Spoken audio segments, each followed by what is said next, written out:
Bayangan sang penakluk dikisahkan pada suatu malam sang sultan bermimpi. Dalam mimpinya dia bertemu dengan seorang guru sufi yang membawanya ke gerbang kota besar bertembok tinggi.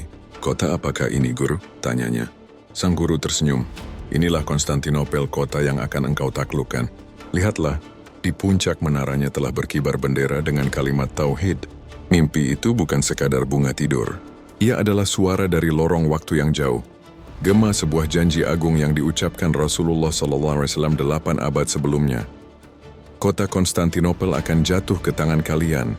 Sebaik-baik pemimpin adalah pemimpinnya, dan sebaik-baik pasukan adalah pasukannya. Pemimpin yang dinubuatkan itu lahir dengan nama Mehmed bin Murad. Dari buayan ayahnya, Sultan Murad II, telah merancangnya menjadi seorang kaisar sekaligus ilmuwan. Di usia belia, dia telah duduk di hadapan para ulama dan cendekiawan terhebat di masanya. Syekh Aqs Syamsuddin, gurunya, bukan hanya mengajarinya tafsir dan hadits, tetapi juga menanamkan keyakinan baja bahwa dialah sang penakluk yang ditunggu. Sementara Ahmed Al-Qurani mengasah otaknya dengan geometri, strategi perang, filsafat, dan ilmu pemerintahan. Hasilnya luar biasa. Di usia remaja, Muhammad muda bukan hanya mahir berkuda dan memanah, tetapi juga fasih berbicara dalam 7 bahasa. Arab, Persia, Latin, Yunani, Serbia, Turki, dan Ibrani. Dia haus akan ilmu. Koleksi perpustakaannya pribadi legendaris dan dikabarkan karya favoritnya adalah biografi Alexander Agung dan kisah penaklukan Roma. Sejak usia 12 tahun, dia sudah merasakan memimpin sebuah provinsi, dan di usia 19, naik tahta untuk kedua kalinya, dengan tekad yang telah matang, menaklukkan Konstantinopel. Strategi jenius dan teknologi revolusioner mimpi besar itu membutuhkan persiapan yang lebih besar lagi. Kota dengan tembok Theodosian setinggi 12 meter itu adalah benteng terkuat di dunia selama 1000 tahun. Tapi Muhammad muda punya cara berpikir yang berbeda. Dia menggabungkan iman, strategi, dan teknologi. Pertama, dia membangun benteng Rumeli Hisari di tepi Eropa, berhadapan langsung dengan benteng Anadolu Hisari di seberang Asia yang dibangun kakeknya. Dua benteng ini bagai raksasa yang menjepit Selat Bosforus, mengontrol dan memungut pajak setiap kapal yang lewat. Pembangunannya yang hanya dalam 4 bulan 16 hari adalah keajaiban logistik pada masanya. Kedua, dia mengadopsi senjata paling mutakhir, meriam raksasa.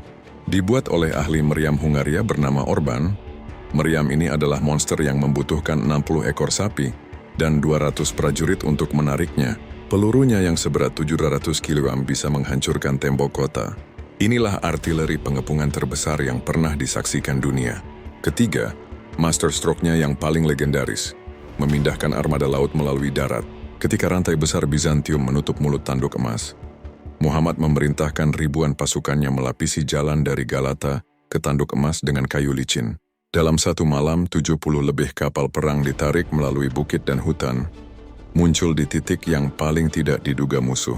Dunia tercengang, puncak kejayaan 29 Mei 1453. Pengepungan berlangsung 54 hari. Pertempuran sengit, gelombang serangan dan tembakan meriam terus-menerus. Di puncak pertempuran, sang sultan memberikan pidato pembakar semangat yang dikenang sejarah. "Saya tidak datang ke sini untuk kekayaan dan tahta. Saya datang untuk membawa Islam ke kota ini, entah kota ini yang menaklukkan saya, atau sayalah yang akan menaklukkannya." Akhirnya, pada tanggal 29 Mei 1453, hari yang ditakdirkan tiba, pasukan elit Yanisari menerobos pertahanan terakhir. Konstantinopel jatuh. Dengan penuh kerendahan hati, Muhammad II memasuki kota dan langsung menuju gereja Hagia Sophia. Dia memerintahkan agar gereja agung itu segera diubah menjadi masjid sebagai simbol kemenangan, tetapi juga melarang pasukannya merusak atau menjarah. Dia justru menjamin kebebasan beragama dan hak penduduknya. Kota itu diberi nama baru Istanbul yang berarti kota Islam. Warisan dan akhir hayat sang kaisar prestasinya tidak berhenti di sana.